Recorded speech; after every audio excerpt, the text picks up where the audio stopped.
Hello friends, आजच्या व्हिडिओमध्ये तुमचे मनापासून स्वागत करते। तर आज आपण बघा इथं 36 साईजचा प्रिन्सेस कट ब्लाउज आहे, तर त्याची संपूर्ण कटिंग पाहणार आहोत। तर तुम्हाला जर पेपर कटिंग काढायला कंटाळा आला असेल तर तुम्ही डायरेक्ट कापडावरती या पद्धतीने कटिंग ब्लाउजची करू शकता आणि खूप सोप्या पद्धतीमध्ये तुम्हाला मी ब्लाउजची कटिंग आजच्या व्हिडिओमध्ये दाखवणार आहे। तर व्हिडिओ तुम्ही शेवटपर्यंत नक्की पहा। तर इथे बघा मी अस्तर घेतलेला आहे आणि त्याची बंद बाजू माझ्या साईडने ठेवलेली आहे आणि बंद बाजूकडून बघा आपल्याला ब्लाउजची उंची टाकायची असते। तर ब्लाउजची उंची बघा 14 इंच घेतलेली आहे। तयार ब्लाउज आपल्याला इथं 13 इंचचा होईल। आता शोल्डर घेतलंय 5.5 इंच, ते सुद्धा व्यवस्थित चेक करायचं आहे बघा। तर जिथं 14 इंच येतंय तिथं मी मार्किंग करून घेतलं, जिथं आपण शोल्डर मोजलंय तिथं, आणि या पद्धतीने लाईन आखून घ्यायची आहे। त्याच्यानंतर बघा आपल्याला मुंडा घ्यायचा आहे इथं 6 इंच, ते सुद्धा व्यवस्थित चेक करायचं जेणेकरून आपली मापं आहे ती चुकणार नाही। त्यासाठी 1-2 लाईन जरी जास्त झाली तर आपला ब्लाउज हा बिघडतो, तर त्यासाठी व्यवस्थित चेक करायचं। आणि तुम्ही जर नवीन शिकत असाल तर या छोट्या-छोट्या गोष्टी लक्षात ठेवायच्या आहे। आता इथे बघा छातीचा चौथा भाग घेतलाय मी 9 इंच, 36 साईजचा हा ब्लाउज आहे। आता इथं मी 2 इंच मार्जिन घेते, तुम्ही 1.5 इंच सुद्धा घेऊ शकता। त्याच्यानंतर बघा लाईन आखून घ्यायची। आता इथं पहा आपण 9 इंच आणि मार्जिन 2 इंच असं धरून आपले 11 इंच झालेले आहे। आता इथं बघा खाली 11 इंच इथं या पद्धतीने मार्किंग करायचं आणि दोघं पॉईंट आपल्याला जोडून घ्यायचे आहे। आता इथं बघा आपल्याला मुंड्याचा आकार काढायचा आहे, तर त्यासाठी इथं मी जो मुंडा घेतलेला होता त्याचा निम्मे घेतलेला आहे। म्हणजे 6 इंच आपण मुंडा घेतला तर त्याचं निम्मे इथं 3 इंच होतं, तर तिथून बघा मी या पद्धतीने मार्किंग करून घेतली होती। त्याच्यानंतर बघा पुढचा मुंडा आहे आपल्याला, म्हणजे पाठीमागचा मुंडा 1.5 इंचावरती द्यायचा आहे, त्याचा आकार आहे तो, आणि पुढच्या मुंड्याचा आकार आपल्याला 1 इंचावरती द्यायचा आहे। तर इथे आपण पहिले पाठीमागचा पार्ट कटिंग करतोय, त्याच्यानंतर पुढचा पार्ट कटिंग करणार आहोत। तर इथं बघा पाठीमागचा जो मुंडा आहे तर तो मी 1.5 इंच नाही घेता, इथं मी काय केलंय किंचित थोडंसं 2 लाईन खाली घेतलेला आहे। तर तुमचे जर मुंड्यामध्ये काय प्रॉब्लेम येत असेल तर तुम्ही या पद्धतीने मुंडा आहे तो थोडाफार खाली घेऊ शकता। तर या पद्धतीने बघा आता कट करून घ्यायचा आहे ब्लाउज आहे तो, जसं मार्किंग केलेलं आहे सेम त्याच पद्धतीने। आता या पद्धतीने बघा आपण अस्तर मी फिरवून घेते, तर बघा इथं या पद्धतीने फिरवायचं आहे आपल्याला। आता बघा या पद्धतीने ठेवलं, या साईडला ओपन बाजू आहे, खाली सुद्धा ओपन आहे, आणि माझा जो उलटा हात आहे तर त्या साईडला बंद बाजू घेतलेली आहे मी। आता इथे बघा खालच्या साईडला जी ओपन बाजू आहे तिथं मी 1/2 इंचावरती एक लाईन आखून घेते, म्हणजे तिथं आपली हुक राहणार आहे पुढच्या भागाला, त्यासाठी मी तेवढं इथं मार्किंग करून घेतलं। आता पुढची स्टेप बघा आपल्याला जी बंद बाजू आहे तिथून मी इथं बघा या पद्धतीने 1-1 इंचावरती मार्किंग करून घेते। तर आपल्याला इथं व्यवस्थित असं 1-1 इंचावरती मार्किंग करायचं आहे, कारण पुढचा पार्ट आपला हा पाठीमागच्या भागापेक्षा 1 इंच जास्त घ्यायचा आहे, कारण आपण पुढचे पार्ट दोघंच जोडतो। त्याचबरोबर बघा पफ्स वगैरे व्यवस्थित तुमचं जर येत नसेल ब्लाऊजमध्ये तर या पद्धतीने नक्की कटिंग करून ब्लाऊज शिवून पहा, परफेक्ट असा ब्लाऊज आपला रेडी होतो। तर त्याच्यानंतर बघा आपण लाईन आखून घेतली 1-1 इंचावरती, तर सर्व साईजसाठी 1 इंच खाली मार्किंग सोडायची आहे, म्हणजे मार्जिन तुम्ही सोडायची आहे। त्याच्यानंतर बघा पुढची स्टेप आपली, जो पाठीमागचा आपण पार्ट कटिंग केलेला आहे तर त्याला जसं आहे तसं आपल्याला ठेवून आखून घ्यायचं आहे। तर या पद्धतीने बघू शकता मी व्यवस्थित असं आखून घेते। तर पहा असं या पद्धतीने आखून घ्यायचं आहे। आता साईडला ठेवून घेऊया आपण। आता बघा पुढच्या आपली स्टेप आहे, म्हणजे आपण या पद्धतीने व्यवस्थित असं मार्किंग करून घ्यायचं आहे। तर पुसट लाईन तुम्हाला दिसत असेल तर मी डार्क करून घेतलं इथं।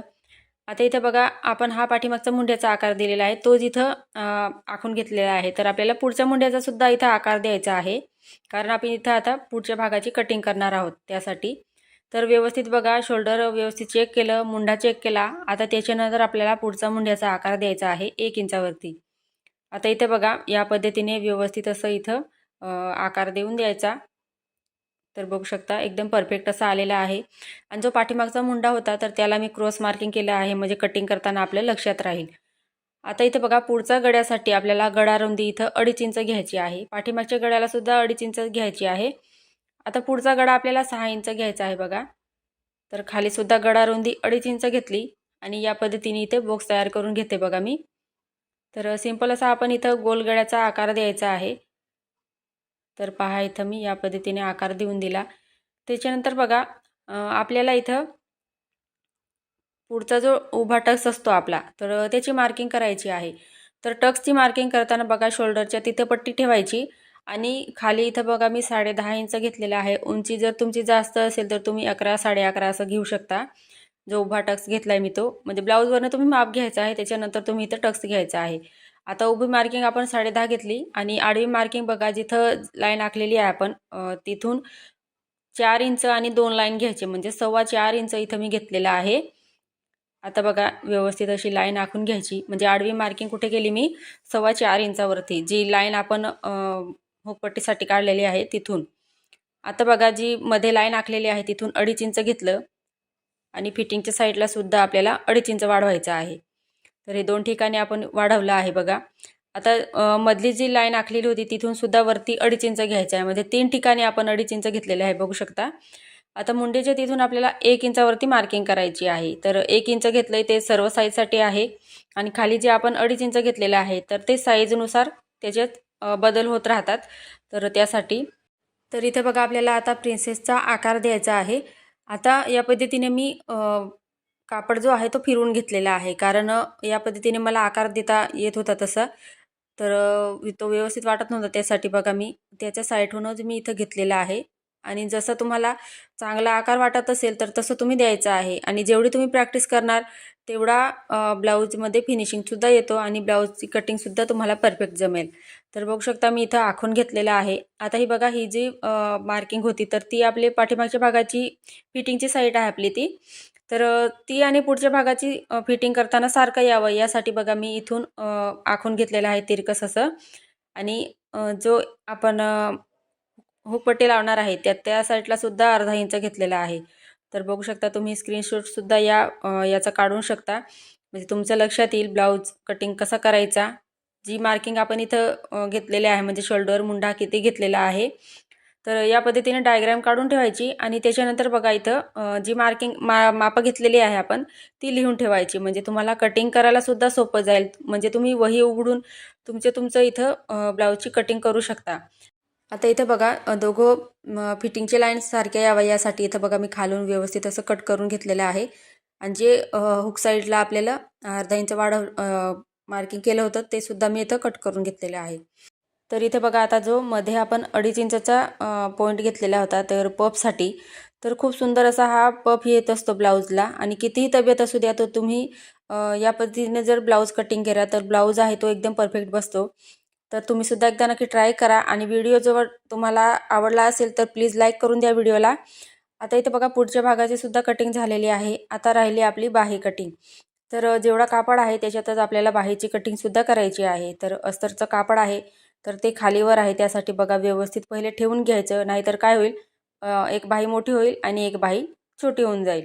तर त्यासाठी अस्तर आहे ते व्यवस्थित ठेवायचं आणि या पद्धतीने आपल्याला घडी घालायची आहे कापडाची, म्हणजे 4 पदरी घडी घालायची आहे बाहीसाठी, म्हणजे दोघं बाह्या आपल्या इथं एकत्र कटिंग होतील।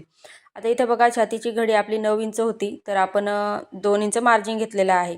तर 2 इंच मार्जिन धरून आपलं इथं 11 इंच छातीची घडी झाली होती, तर छातीच्या घडीमधून आपल्याला 1 इंच मायनस करायचं आहे, तर ते इथं मी 10 इंच घेतलेली आहे बाहीची घडी। आता बाही लांबी 4 इंच आहे, तर मी इथं 5 इंचवरती मार्किंग करते, कारण आपल्याला मार्जिन 1 इंच लागणार आहे त्यासाठी। आता वरती बघा आपण जेव्हा ब्लाऊज जोडतो तर तिथं सुद्धा आपल्याला 1/2 इंच लागतं आणि खालच्या साईडला आपल्याला अस्तरानं कापड जेव्हा जोडतो आपण तेव्हा 1/2 इंच शिलाई मार्जिनमध्ये जातं ते त्यासाठी। आता बघा इथं बाहीचा म्हणजे मुंड्याचा आकार देण्यासाठी वरून मी खाली 2.5 इंचावरती मार्किंग करून आतल्या साईडला 2 इंचवरती मार्किंग करायची आहे आणि या पद्धतीने तिरकस लाईन आखायची आहे, बघू शकता तुम्ही।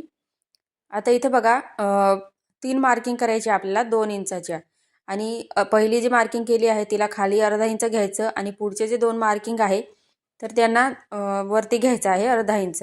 आता तिघं पॉईंट आहे तर त्यासाठी जोडताना बघा इथं पहिले मी इथं पुढचा जो मुंड्याचा आकार आहे तर तो दिलेला आहे आणि त्याच्यानंतर हा पाठीमागचा मुंड्याचा आकार दिलेला आहे। तर पहा इथं या पद्धतीने, तर बाही आपल्याला अंदाजे न देता बघा या पद्धतीने परफेक्ट अशी द्यायची आहे, म्हणजे काय होईल बाहीमध्ये फुगासुद्धा येणार नाही आणि बाही आहे ती आपली परफेक्ट कटिंग होईल। आता इथं बघा दंडघेर आहे ते 7 इंच घेतलेला आहे आणि 2 इंच पुढे आपल्याला मार्जिन घ्यायचं आहे। तर या पद्धतीने मार्किंग करून मी कटिंग करून घेते बघा। आता बाहीची कटिंग करताना सर्वात पहिले आपल्याला पुढचा जो मुंड्याचा आकार आहे वरचा पाठीमागचा मुंड्याचा, तर तो इथे या पद्धतीने कट करायचा आहे। आता इथे बघा बाही ओपन करायची आहे, त्याच्यानंतर आपल्याला इथं पुढच्या मुंड्याचा आकार द्यायचा आहे। तर बघा इथे बाहीसुद्धा आपली परफेक्ट अशी कटिंग झालेली आहे। आता इथे बघा मी ब्लाऊज पीसचा कापड घेतलेला आहे आणि त्याला असं पूर्ण गोळा झालेला होता तो कापड आहे तो इथं त्यासाठी मी व्यवस्थित असं त्याला प्रेस करून घेतलेला आहे। आता बघू शकता व्यवस्थित ठेवून घ्यायचं आपल्याला आणि बंद बाजू आहे नेहमी आपल्या साईडने ठेवायची आहे। आणि बघा इथं या पद्धतीने ठेवायचं आहे मेन जो कापड आहे आपला त्याला। तर बघा आता आपल्याला इथं काय करायचं आहे, जो आपण अस्तरचं कापड आता कटिंग केलेलं आहे तर ते अस्तर आहे ते आपल्याला मेन कापडावरती या पद्धतीने ठेवायचं आहे। तर पाठीमागचा जो पार्ट आहे तर तो नेहमी आपल्याला बंद बाजूकडून ठेवायचा असतो। आता इथं बघा अर्धा इंचचं कापड एक्स्ट्रा मार्जिन सोडून आपल्याला अस्तर आहे ते व्यवस्थित कापडावरती ठेवून कटिंग करून घ्यायचं आहे। तर इथं आता बघा मी बाहीची कटिंग ठेवते, म्हणजे बाही कटिंग करूया आपण आता। तर या पद्धतीने ठेवायचं आहे बघा आणि बाहीला सुद्धा आपण अर्धा इंचची मार्जिन सोडून कटिंग करणार आहोत। तर तुमची बाही जर जोडताना कमी पडत असेल तर तुम्ही एकदा नक्की या पद्धतीने बाहीची कटिंग करून पहा। वाटल्यास तुम्ही जर नवीन शिकत असाल तर पेपरवरती पहिले प्रॅक्टिस करा। तर हळूहळू असं बघा प्रॅक्टिस केल्यानंतरच तुम्हाला डायरेक्ट कापडावरती सुद्धा कटिंग जमेल। तर या पद्धतीने आता बघा जे पुढचे पार्ट आहे तर ते सुद्धा मी जिथं बसताय कापडावरती तिथं ठेवून घेते व्यवस्थित आणि ते सुद्धा आपण कट करून घेणार आहोत। तर हा जो ब्लाऊज आहे बघा कटिंग जेवढी सोपी आहे तेवढी स्टिचिंगसुद्धा खूपच सोपी आहे। तर तुम्हाला या ब्लाऊजची संपूर्ण स्टिचिंगचा व्हिडिओ पाहायचा असेल तर कमेंटमध्ये मला नक्की सांगा। तर या पद्धतीने आता बघा अर्धा इंचची मार्जिन सोडून आपल्याला दोघं पार्ट आहे ते इथे कट करून घ्यायचे आहे। बघू शकता मी इथे या पद्धतीने कट करून घेते। तर फ्रेंड्स तुम्हाला आजचा व्हिडिओ कसा वाटला कमेंटमध्ये मला नक्की सांगा। चॅनलवर नवीन असाल तर प्लीज चॅनलला सबस्क्राईब करायला विसरू नका, जेणेकरून नवीन व्हिडिओ सर्वात पहिले तुमच्याजवळ पोहोचेल। पुढचा व्हिडिओ तुम्हाला कोणत्या टॉपिकवर पाहायचा आहे ते सुद्धा मला नक्की कळवा। आजचा व्हिडिओ पूर्ण पाहिल्याबद्दल धन्यवाद।